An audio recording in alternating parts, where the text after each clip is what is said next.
15 minutes of Vladimir Kozlov. Vladimir Kozlov, anticipation on the eve of the appeal. Call the lawyer. A psychiatric ward for human rights activist. Just like in the song, it's also quiet. The financial march. Kazakhstan's national currency, the tenge, was born 19 years ago. Let us look at its past and possible future.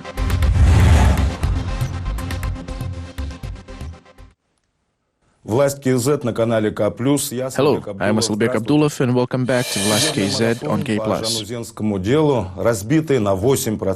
The judicial marathon of Zhanaozian events, divided into 8 processes, is coming to the end. The last trial ended last week in Kızılorda with a former deputy governor of the Mangistar region, Amangildi Aytkulov, sentenced to 12 years in a maximum security prison and confiscation of property. Let us tally the Zhanaozian case convicts, ranked by the increased severity of their sentences. Zhalghaz Babakhanov, former mayor of Zhanaozian and Sarbapeev's predecessor, 2 years in prison. Zhanizbek Demirov, head of the temporary detention center in Zhanaozian, sentenced to 5 years for unlawful detention of Bazarbayk and Zhebaev, which resulted in his death. Gabiden Bakhadjan and Yerzhan Mambetov, the rioters at the Shetpe station, sentenced to 5 years in prison. Nurlan Yezbregenov, former senior investigator of the Zhanaozian Department of Internal Affairs and a police captain, sentenced to 5 years for opening fire at protesters. Shabdal Utkilov, 5 years in prison. Like other people involved in the case of 37 oil workers, including Makhsad Dasmagambetov, Narynjar Ulgasinov, and Kanad Jusibayev, all of whom received sentences of 6 years in prison each. Police Lieutenant Colonel Bigjan Bagdabayev, First Lieutenant Rinat Zhaldabayev, and Major Yerlan Bakhatkaliuli with 6 years in prison for firing at protesters. Abdugali Utigaliyev, the former deputy chief of the Mangistar Regional Department of Internal Affairs, was also involved in the same case and sentenced to 7 years. Kazimurat Avezov got 7 years following the Shetpe station trial. Roza Tulitaeva, an activist in oil workers' strike, was sentenced to 7 years. Vladimir Kozlov, the leader of the opposition party Alga and co-defendant in the case of inciting social hatred, was eventually sentenced to 7.5 years in prison. Orak Sarbapeyev, former Zhanaozian mayor, got 10 years. And finally, Amangildi Aytkulov, the former deputy governor of the Mangistar region, was sentenced to 12 years this past week. The last 2 are the most severe rulings in the Zhanaozian case. Evidently, they were meant to balance Vladimir Kozlov's term in the public eye.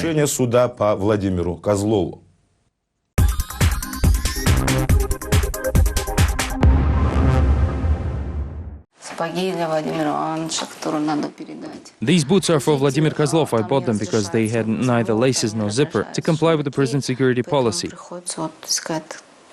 Aliya Turuzbekova, the wife of the convicted politician Vladimir Kozlov, rarely visits Almaty after her husband's conviction. She arrived here for nearly 1 day on November 15th to meet with the chairman of the Central Commission for Asia of the German Bundestag and to buy winter clothes for her husband. Vladimir Kozlov is currently incarcerated in Aktau detention center. He was appointed an appeal for November 19th, yet Aliya says that she no longer cherishes illusions and is ready for Kozlov to be transferred to the prison. The last time Aliya saw her husband was Monday during a short 15-minute visit. She says that Vladimir seems to be calm, cheerful, and in a good mood. However, the fact of practically complete isolation from the outside world bothers him the most. Общественно-политические газеты, какие-то еженедельники. Ни одна газета, к сожалению, не попадает. The newspapers are not allowed in detention center. Not a single news weekly gets through to the prisoner, despite the fact that by law they're entitled to even subscribe to newspapers. Moreover, when the prison staff sees the newspapers, they refer to them as opposition newspapers, advising me not to read them. Так называют оппозиционные газеты, вы что? Нельзя их читать. Vladimir Kozlov is most interested to know about his friends and the social and political situation in the country. He blames nobody but the Kazakh authorities for the situation he is in. However, the fact that some colleagues weren't able to attend and testify in court is certainly unpleasant. Осадок, конечно, он остался, потому что They simply couldn't come to the court and provide testimonies to refute certain allegations, even though they previously publicly promised to attend the trial, give testimonies and turn it into a circus. This hurts because once we heard testimonies against Kozlov in court written by Atabayev, who later contacted me to assure that he had nothing to do with it. We were expecting him to show up in the court to refute these testimonies. Politician Janbolat Mamay also never made it to the court. Released from the detention center under Article 65 for cooperation with the investigation, Janbolat is currently involved with development of his own newspaper. The first edition of the Tribune was issued in September. The newspaper is bilingual and is claimed to be independent. Мы не являемся, допустим, печатным изданием никакого политического органа. Our newspaper doesn't belong to any political party, neither the government nor the opposition. It is not sponsored from abroad. Instead, we receive support from the local businessmen who are not related to politics. Зарубежные политики, да, то есть нас не финансируют. Janbolat Mamay informed us that he has taken a break as a politician. His primary task now is to develop his newspaper and then to decide which course to take. He links his probable return to politics seen with the upcoming anniversary of the tragic events in Zhanaozen. 16 число – это святая дата. December 16 is a memorable date and we'll make sure to be there to honor the memory of the fallen and to voice our disapproval of authorities who executed the civilian population. Власти, которая расстреляла мирное население. Another convict in the case of inciting social hatred is Serik Sapargali, who hasn't decided on the future plans yet. The court sentenced the politician to 4 years conditionally with a 3-year limitation of rights. Lately, the public figure spends most of his time at home recovering from the illness. Serik Sapargali deemed it necessary to set the records straight regarding his involvement in Vladimir Kozlov's verdict. I only made a partial confession. I didn't point fingers and I didn't support the investigators' intent to present us as a gang. Moreover, I don't understand why am I the one to blame, especially since I was sentenced to 4 years myself. According to Serik Sapargali, he constantly receives offers to cooperate with various political and social organizations, yet it is too soon for him to make any decision. My rights are limited, as you know, but I'm still entitled to express my point of view, to carry out an expertise. In fact, I'm well familiar with this industry of oil and gas sector, and I think I can provide support and help to all those who are ignored these days.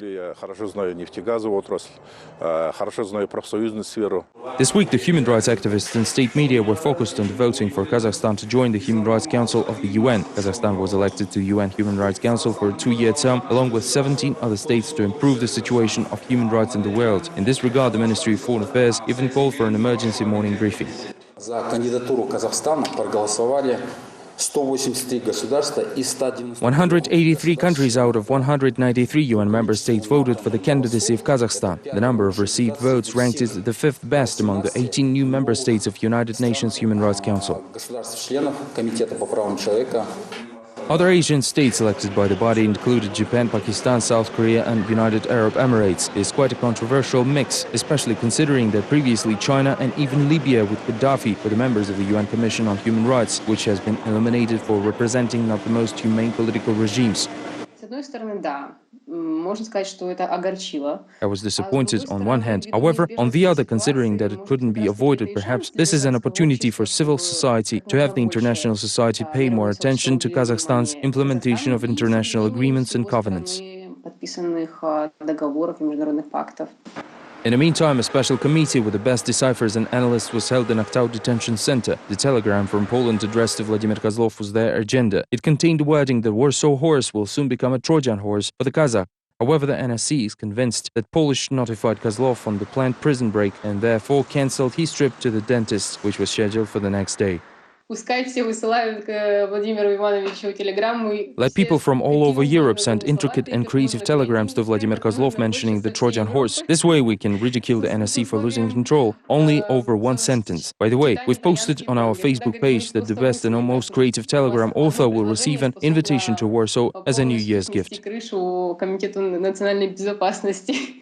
In the meantime, Vladimir Kozlov himself responded to fables of security forces about the telegram from Poland by making a statement in the notes of the convict, which he regularly passes through his lawyer to be published in the media. He wrote that he was ashamed and sorry for the skill level of NSC, the elite of security services of Kazakhstan. Most likely, he will have to receive his dental in detention center. He wrote, I've managed to invite a dentist to the prison. When I walked into the dentist's room, it was easy to realize that nobody's been here in a very long time, while the doctor himself refused to even touch anything, so this was not an option. The convicts are transferred to prisons from Aktau Detention Center on 4th, 14th and 24th of each month. The relatives and colleagues of Vladimir Kozlov expect him to be transferred on November 24th, immediately after the decision of the Court of Appeals. By law, the politician must be sent to the colony within Almaty region according to the place of latest residence. However, none of his relatives know exactly where Kozlov will serve his term because of the various precedents.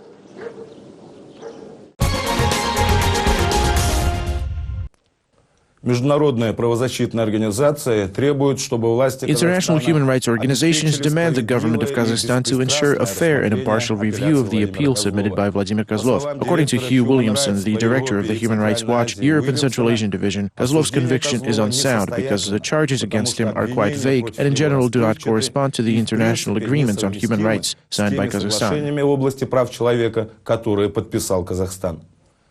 Human rights activists still hope for a full acquittal, although at the moment Vladimir Kozlov can hardly count on a slight commutation of his sentence. The much talked about humanization of the judicial system unfortunately is not a trend yet. On the contrary, ordinary people are quickly losing their civil rights. На глазах происходит еще большая ее варваризация.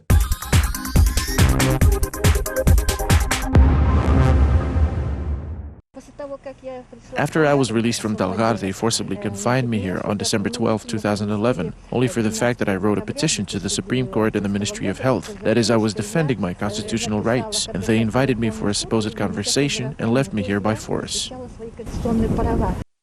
Rights activist Zinaida Mukhortova was placed in the Balkhash mental hospital for compulsory treatment in 2009. According to Mukhortova, that was a response to her letter of complaint to President Nazarbayev about Senator Yerlan Nigmatulin. In particular, Mukhortova said that Nigmatulin, while serving as deputy of the Karaganda region parliament, intervened in the proceedings of civil cases in the Balkhash region. The activist was charged with slander. Before admission to the Balkhash hospital, she spent 11 months in the Karaganda region detention center, and 9 months later she was forcibly treated in a psychiatric hospital in Talgar. There were dangerous patients that killed 2-3 people and stayed there, mostly for murder. There they told me, "You're normal, what are you punished for?" I was immediately examined. There are monthly commissions. I was sent straight to the commission because I arrived without a diagnosis. The commission was in shock that a healthy person was brought in. Zinaida looks back with horror at the compulsory treatment in the mental hospital. She intends to prove it was done illegally, collecting all the necessary documents for the appeal by herself. Mukhortova refused the help of a state-appointed lawyer even before the trial due to his arrivals to meetings with her drunk. The second lawyer began his job during the trial when an expertise to test his client's sanity was announced. Without the consent of the defendant, the lawyer pled guilty but asked not to send Mukhortova to the mental hospital. I was completely stripped of my constitutional rights. This is what they call justice. Zinaida was able to escape from the country's judicial machine with the help of her background in law, and at one point the Human Rights Bureau found out about her case and provided her with a good lawyer. But it does not happen with everyone. Last year, 65,000 citizens of Kazakhstan used the help of state-appointed lawyers. It is usually those who have no money for a privately hired defender. Zhandos Tuyakov sometimes works as a state attorney. He is called in to the police on schedule when there is a detainee. We need a warrant to defend a person. In order for the consultancy to issue the warrant, we need an order from the investigator. We are paid after the investigation is conducted. Together with attorneys, investigators count how much time was spent on the case, and the investigator issues a payment order from the budget. According to Astana's Zhandos Tuyakov, a state-appointed attorney's salary is unreasonably low. The service rate is approved by the government, and a spent hour on studying the case costs $5, while an interview with a defendant almost $4. The lawyer's hourly rate is $5.50. After taxes and pension funds, he has $2.5 remaining. Even going to court on the bus does not justify these expenses, which is why the question of raising their wages. Tuyakov shows a receipt obtained from an investigator for his service in a civil case. It took about a week's worth of work, and in the end, Zhandos received a little over $13. It is inevitable that quality suffers. What's more interesting is that the investigator determines your hours. The agency conducting the investigation hires the attorney and signs a slip that gets you paid. In other words, you are their dependent.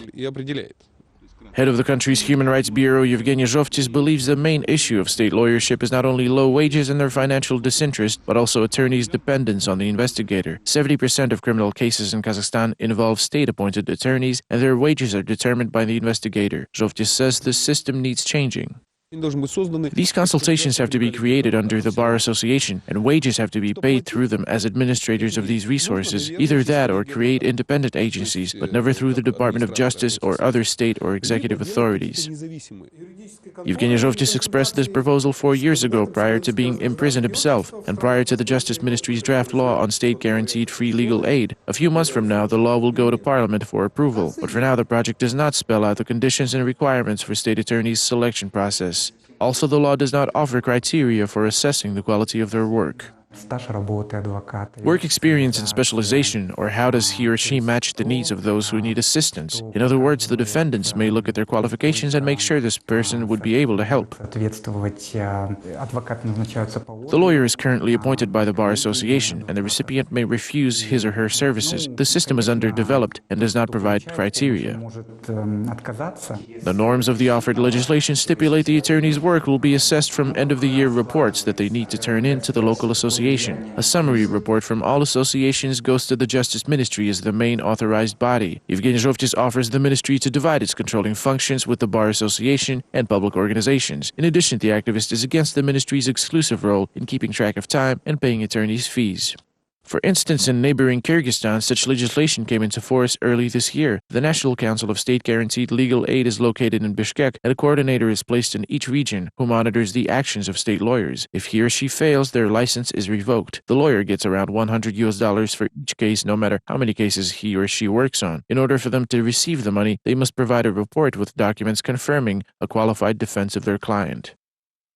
Neighbors agree that the new system is not perfect, while the Kazakh law is full of reference norms. The Soros Fund has already conducted several roundtables to somehow move the bill forward. Coordinator Baurjan Medvedev concedes that if the law is ratified in its current form, free legal aid will be provided without any changes. Let us begin with identifying state-guaranteed legal aid as assistance provided by attorneys who are financed by the state. In other words, it is free legal aid. In practice, usually the vulnerable part of the population turns to the state for help. Other countries' legislation identifies criteria like property value. If a person's income is below a certain value, he has the right to apply for such assistance. The Profile Committee of the lower chamber must submit the document for discussion. Experts admit to being seriously concerned that the law, which will determine the fate of many people, may pass without the necessary additions. 6 full months after the horrors of compulsory psychiatric treatment, Zinaida lives at home, saying she's still unable to recover. In a country where, at the whims of an MP, a healthy person may be thrown into a mental institution for almost a year, quality legislation providing good lawyers is simply vital. Смотрите во второй Next on части Vlast KZ. программы «Власть KZ». The Financial March. Kazakhstan's national currency, the tenge, was born 19 years ago. Let us look at its past and possible future. На эти темы We will return поговорим with через more in a пару couple of минут minutes. в Stay еженедельнике tuned. «Власть KZ».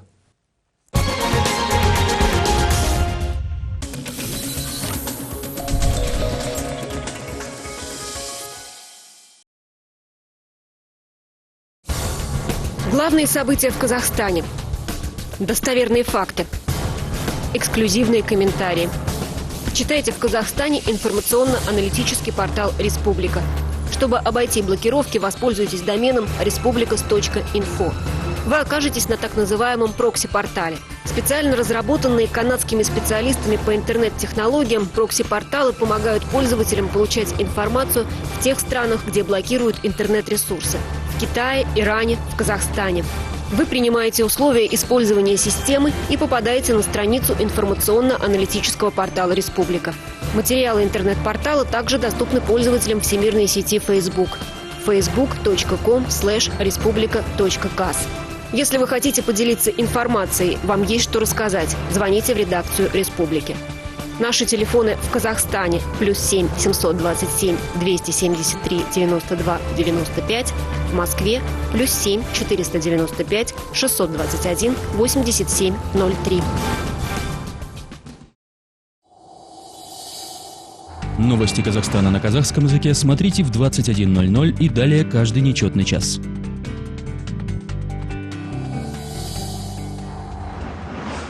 Новости Казахстана на русском языке в 22:00 и далее каждый четный час. Новости Казахстана на английском языке смотрите в 16:30, 17:30, 18:30 и 19:30 со вторника по субботу. Время Астаны.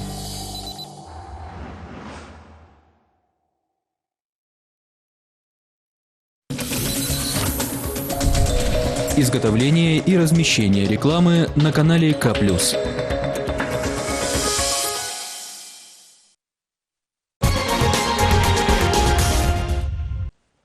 Накануне 19-летия казахстанского тенге. On the eve of the 19th anniversary of tenge, the National Bank of Kazakhstan announced that it will no longer accept bills issued in 1993. These rare banknotes, which still remain in circulation, were actually from the first branch of the national currency printed in the United Kingdom. The denominations are somewhat forgotten now. Al-Farabi on a 1 tenge bill, Suyunbayev on 3 tenge, Urmangazi on 5, Chokan on 10, Abay himself on 20 tenge, Abul Khair on 50, and finally Abulai Khan on a 100 tenge bill. They will not appear on the banknotes ever again, moving to museums, exhibitions, and private collections. Музеи, выставки и коллекции нумизматов. День ввода тенге 15 ноября в Казахстане отмечается как День финансиста. November 15th, the day of the introduction of the tenge, is celebrated as a financier's professional holiday for bank employees, as well as private and public financial institutions. Surprisingly, there are quite a few poets among this crowd, and they are happy to share their work with the internet community. Из марша финансистов, обнаруженный в сетях. We were born to make a fairy tale come true, enrich the nation through our work, give boost to the financial reforms, and to end up with profit every year. Быть на каждый год.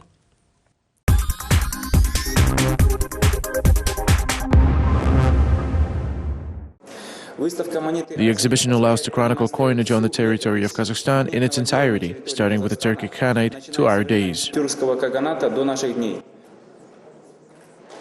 In honor of the tenge's birthday, an exhibition of authentic Kazakh coins dating back to the 8th century ceremoniously opened in Astana. Archaeologist and author of the book Coins of Sarai Shik, Zinala Samashev, uncovered more than 1,000 old coins during excavations of the ancient settlement, 900 of which were studied. According to him, the flourishing of currency fell on the period of the Golden Horde in Jochid Ulus, at the time that dirhem was in circulation in the Kazakh steppe and was worth much more than a tenge is now. You could buy several dozen sheep and horses for 1 dirhem. This copper coin was worth 16 puls, which you could buy flour, cattle, and other goods with. Aside from ancient money, one of the event organizers, the National Bank, introduced commemorative coins issued for the Asian Games, the 10-year anniversary of the Constitution, and other memorable events. There are also investment coins, but they are not available to everyone. These investment coins are released so that the population would invest in them. There are 2-gram coins, 5 grams, and heavier, measured in ounces. 5-ounce coins are worth more than $6,500 US. The bank spokesman says some Kazakhstanis do invest in golden coins despite the fluctuating exchange rate. The price of gold stays in balance for several years. However, the investment starts at $186 US. Former Supreme Council Deputy Orazali Sabden remembers how Parliament ratified independent Kazakhstan's new currency with tears in her eyes. Its initial exchange rate was 4.75 tenge. Over the years, it lost value several times, and now the national currency's stability owes to high oil prices. Banks have to give loans for manufacturing and agriculture. Our currency will stabilize when we start manufacturing our own goods. Everything we eat and wear is foreign. Only 5% of our manufacturing sector works with investment projects. The exchange rate is tightly related to the economy, but we still rely on oil and gas. The first money printed in 1993 depicted great Khans, major artists, and famous scientists, the pride of Kazakhstan. Traditional Kazakh symbols supplemented the banknotes: steppes, mountains, a horse rider holding a falcon, and holy sites. Great Kazakh figures were replaced by the baiterek, the president's signature, and a print of his palm. The opera and ballet theater stands instead of the horse rider, and a hotel along with akorda instead of ancient mausoleums. Even hand wipes have more meaning. Here I think the notes are a mass compromise. They try to fit everything there is in the country. In this case, the currency is not a work of art, but a form of payment. It is more important for it to have protective properties. The presentation of a new tenge in Parliament was followed by heated debate and harsh criticism. MPs did not like neither the design nor the bilingualism. Having criticized serious grammar mistakes and deficiencies, the notes were placed into circulation. One of its authors, Khairullah Gabzalilov, says there were many versions of the design. For instance, the 50 tenge note was planned to have the national leader's portrait. The president approved at first, but then for some reason refused. The current tenge's protective properties are 60 to 70% worse than in the past. We still buy paper and paint from abroad. It's all careless and tasteless. The bomb is shameful. Even subservience has its limits. Russia's Yeltsin announced the abolishment of the old ruble in August 1993 and an introduction of the new ruble, thus pushing out Kazakhstan and Tajikistan from the ruble zone, which was honestly a shame. Kazakhstan's own national currency appeared 4 months after Russia's. According to Abilov, this was a period when the country's economic security was under serious threat. You think Russia destroyed rubles? No, they were brought to Kazakhstan through the Baikonur. We were a trading company. Russian bouncers came in with large bags chock full of Soviet rubles, which are now worthless back home. They bought off massive amounts of goods, and Kazakhstan lost reserves in the amount of billions. Abilov does not believe in the tenge's future. Due to the Eurasian Union's emergence, the existence of Kazakhstan's national currency is doubtful. It may be replaced by a new Eurasian currency in 2015. Eurasian Union currency. One can only imagine how this money will look. Its name has not been created yet, although the options are Altyn, Enre, Euraz, and Nano Ruble. The authentic coin exhibition will be even more pompous next year. 2013 marks the 20-year anniversary of the tenge, which may be its last jubilee as Kazakhstan's national currency. Over the last 19 years, the tenge went through several waves of devaluation and even an annual inflation of more than 3,000%. This, however, never stopped the leadership of the National Bank and the country from calling Kazakhstan's financial system one of the best in the CIS. In recent years, though, statements like this appear less frequently. Independent experts believe that Kazakhstan's banking system, once the most advanced in the former Soviet Union, now lies in financial ruin. Only the People's Bank and branches of foreign institutions stay afloat. These are disappointing results of a campaign started in 2009 that aimed at improving the domestic banking system.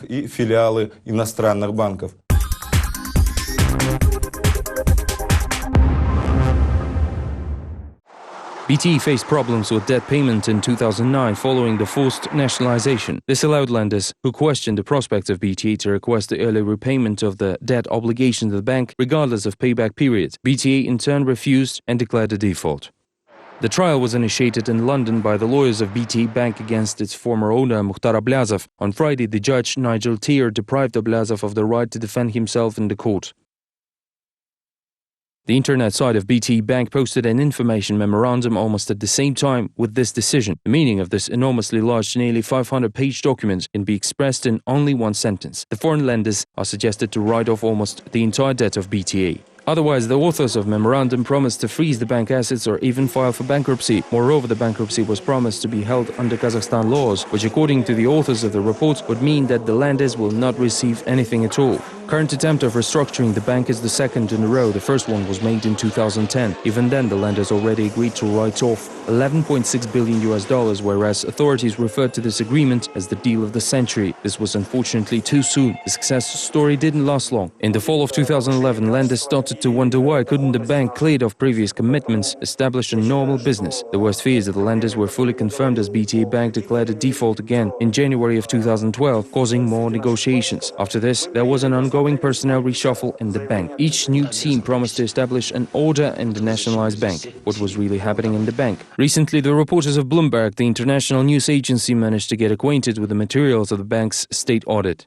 State auditors believe that BTA leadership failed to suggest a bank development strategy.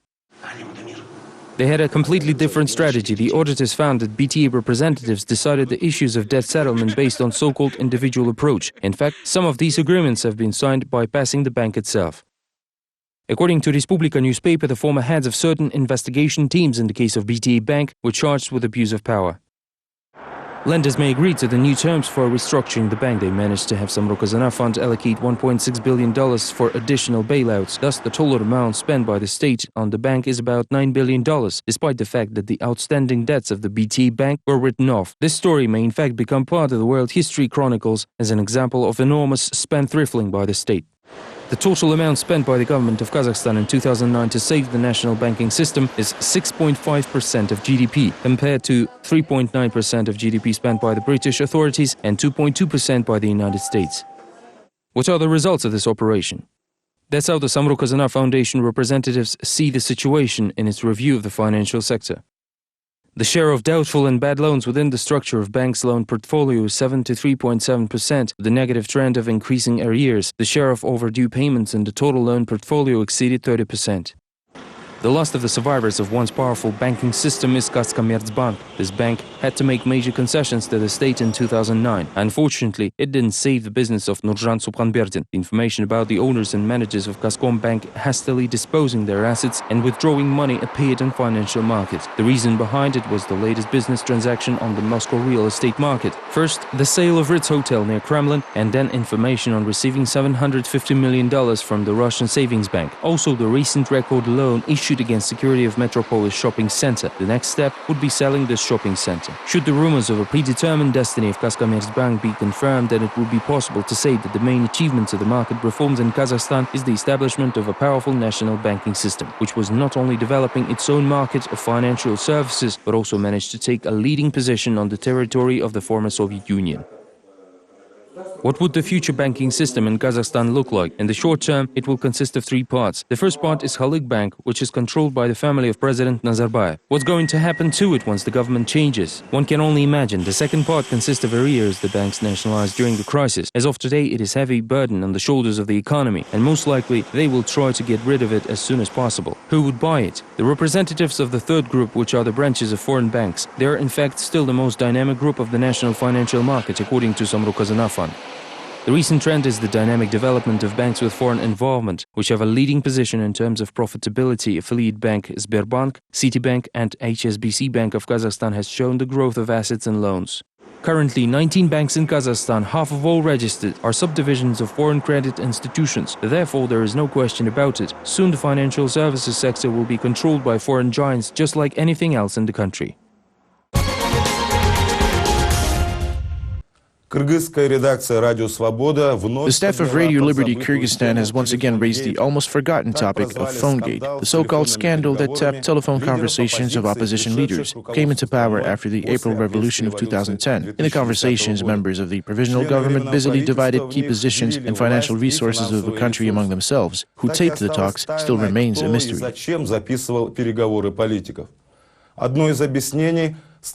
One explanation suggests that partner states did not like the decision of the provisional government on the transition to parliamentary rule. Moscow and Astana were interested in promoting their protégés, and therefore the disputes over the phone were published to undermine their credibility among people.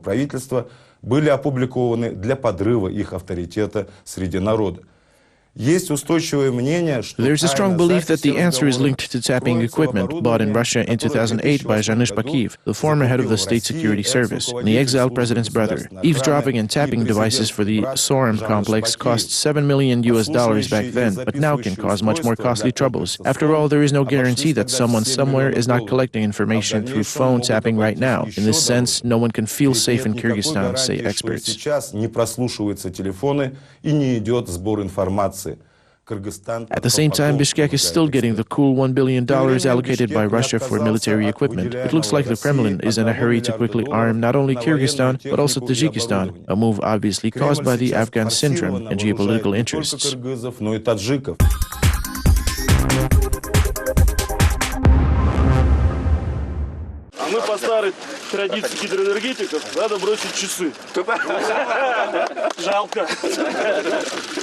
The watch aside, the Russian party is ready to invest hundreds of millions of dollars in construction of hydropower plants in Kyrgyzstan. It has already written off $500 million of the Kyrgyzstan's public debt and seems to be willing to make another country-level contribution by providing it with all kinds of military equipment and arms. This information revealed by the Kommersant newspaper has been neither confirmed nor discredited by the ambassador of Russia to Kyrgyzstan. No comments for now. The experts tend to concur with the assumption that the reason behind Russia's princely gestures towards Kyrgyzstan is the recent news of suspension of CSTO membership by Uzbekistan. The Central Asian Republic is currently reported to engage in negotiations with NATO on an undisclosed subject. While that is happening amid the US forces' withdrawal from Afghanistan, some reports suggest that the cost estimate of the heavy equipment used in the anti-Taliban military operations totals in $7 trillion. I had a meeting with the American military attaché who mentioned the United States are ready to provide Kyrgyzstan with free military equipment, armament and munitions. It is cheaper and easier to distribute them across Central Asian region than bring them all the way back to the United States for utilization.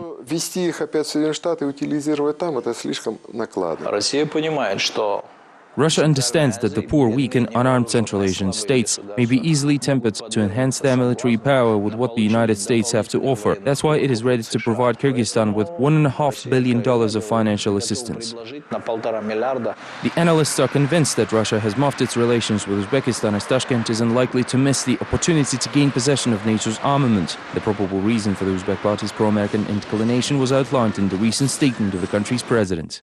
Without naming the country's involvement, I can only say that the situation may get further aggravated and result in confrontation, conflicts or even wars. The statement of Islam Karimov can be regarded as a direct threat to both Tajikistan and Kyrgyzstan. This nearly bellicose attitude was demonstrated by the president of Uzbekistan during the official meeting with Nursultan Nazarbayev, where the heads of states were discussing the problem of water resources. The Tashkent officials expressed concerns about possible dependence on the neighboring countries of Tajikistan and Kyrgyzstan situated upstream. The news of hydropower plant construction in Kyrgyzstan added more fuel to the Uzbek party's fire. The latter refuses to recognize water resources as a subject to commerce due to their Commonwealth nature. Meanwhile, Uztransgaz collects regular charges from Kyrgyzstan for natural gas resources to the amount of $224 per 1,000 cubic meters. If Karimov comes under the influence of the United States and allows the American troops to deploy in Uzbekistan, the country may engage in some kind of military insinuations, just like it happened with Georgia some time ago. However, there is another version of events that depicts Karimov as a victim of circumstances compelled to oppose the neighboring states and welcome the US assistance with open arms. Islam Karimov has a fear of repeating the fate of Muammar Gaddafi. The United States and the British MI6 have considerable leverage here in the region, such as the Hague Tribunal. A number of human rights advocacy reports referred to Karimov as an Andijan butcher who committed a crime against humanity and now must stand trial. This kind of intimidation by the United States might have provoked Uzbekistan to seize membership in the Collective Security Treaty Organization and encouraged Karimov to consent to the American military installation. The experts believe that the United States are unlikely to opt for liberation of once conquered territory. In other words, NATO intends to hold its positions within the region through either of the strategic locations, be it Uzbekistan, Kyrgyzstan or Tajikistan. Meanwhile, the effects of the treaty on the military installations on the territory of Kyrgyzstan will come to cease in 2014. There is an assumption that Washington attempted to tighten the dominance in the Kyrgyz Republic back in the infamous 2010. I believe the deplorable events in Osh resulted from the attempts of the United States to secure a firm footing in the region. The best possible option for them would be following the Yugoslavia path and creating a reliable stronghold in Asia similar to Kosovo and Europe. Indeed, the murderous clashes between Kyrgyz and Uzbek population in the south of Kyrgyzstan were served up by the Western media as the Uzbek genocide. The human rights activists, along with OSCE representatives, made numerous reports on the oppression of the Uzbek nationals in Kyrgyzstan. However, the Osh region was not granted a status of Uzbek autonomy. According to experts, all that resulted from the United States plotting in an attempt to get to their major economic rival China.